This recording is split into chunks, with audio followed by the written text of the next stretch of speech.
Hi everyone, നമ്മൾ soybean ബിരിയാണിയുടെ റെസിപ്പിയാണ് നോക്കുന്നത്. അതിനായിട്ട് 1 കപ്പ് സോയാബീൻ കുതിർത്ത് പിഴിഞ്ഞെടുത്തതിലേക്ക് 1/2 ടീസ്പൂൺ മഞ്ഞൾപ്പൊടി, 1 ടീസ്പൂൺ ഗരം മസാല, 2 ടീസ്പൂൺ കാശ്മീരി മുളക് പൊടി, ആവശ്യത്തിന് ഉപ്പും ചേർത്ത് തിരുമ്മി വയ്ക്കുക.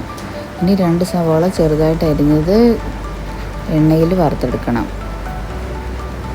ആവശ്യത്തിന് ഉപ്പും 1 നുള്ളി പഞ്ചസാരയും ചേർത്ത് ഇത് നമുക്കൊന്ന് വറുത്തെടുക്കാം.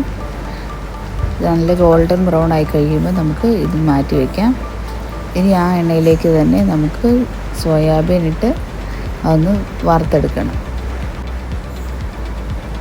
ഇനി നമുക്ക് വേറൊരു കുക്കറിലേക്ക് റൈസ് വേവിക്കാൻ വയ്ക്കാം. അതിനായിട്ട് 2 ഗ്ലാസ് അരി കഴുകി നെയ്യിലിട്ട് വറുത്തെടുക്കുന്നുണ്ട്.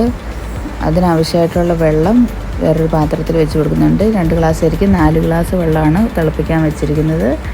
ഇനി ഒരു ചോപ്പറിൽ 3 സവോള, 2 തക്കാളി, 3 പച്ചമുളക്, ഒരു വലിയ കഷ്ണം ഇഞ്ചി, ഒരു 10-15 അല്ലി വെളുത്തുള്ളിയും ചോപ്പ് ചെയ്ത് ഈ സോയാബീനിലേക്ക് ഇട്ട് കൊടുക്കുന്നുണ്ട്.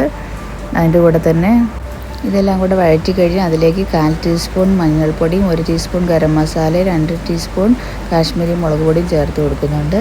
ഈ തിളപ്പിക്കാൻ വെച്ച വെള്ളത്തിലേക്ക് നമുക്ക് ആവശ്യത്തിന് ഉപ്പും 1 ടീസ്പൂൺ ഗരം മസാലയും 1 നാരങ്ങയുടെ നീരും ചേർത്ത് തിളപ്പിച്ചെടുക്കാം. ഇത് തിളച്ച് വന്നു കഴിയുമ്പോൾ നമുക്ക് വറുത്ത് വെച്ചിരിക്കുന്ന അരിയിലേക്ക് ചേർത്ത് കൊടുത്ത് കുക്കർ അടച്ചു വെച്ച് ഒരു വിസിലടുപ്പിക്കാം. ഇനി സോയാബീൻ്റെ മിക്സിലേക്ക് നമുക്ക് 1/4 കപ്പ് തൈരും കൂടെ ചേർത്ത് കൊടുത്ത് അത് നല്ലോണം മിക്സ് ചെയ്യാം. ആവശ്യത്തിന് ഉപ്പും കുറച്ച് മല്ലിയിലയും പുതിനയിലയും കറിവേപ്പിലയും ചേർത്ത് കൊടുക്കുക. അതുപോലെ തന്നെ വറുത്ത് വെച്ചിരിക്കുന്ന സവോളയുടെ പകുതിയും കൂടെ ചേർത്ത് കൊടുത്ത് നമുക്കൊന്ന് ഇളക്കി കൊടുത്ത് സോയാബീൻ്റെ ഫ്ലെയിം ഓഫ് ചെയ്യാം. അപ്പോൾ നമ്മുടെ റൈസ് റെഡിയായി വന്നിട്ടുണ്ട്. അത് ഈ സോയാബീൻ്റെ മേലെ ഇട്ട് നമുക്കിതൊന്ന് ദം ചെയ്തെടുക്കണം.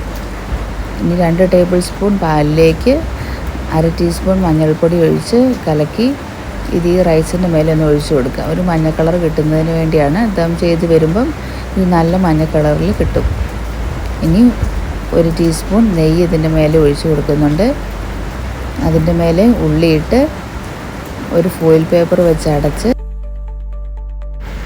അതിൻ്റെ മേലെ പാത്രത്തിൻ്റെ മൂടിയും വെച്ച് നമുക്ക് ദം ചെയ്തെടുക്കാം. ലോ ഫ്ലെയിമിൽ ഒരു 5 മിനിറ്റ് വെച്ചതിന് ശേഷം ഫ്ലെയിം ഓഫ് ചെയ്ത് ഒരു 10 മിനിറ്റും കൂടെ കഴിയുമ്പോൾ നമുക്കിത് ചൂടോടെ സെർവ് ചെയ്യാവുന്നതാണ്.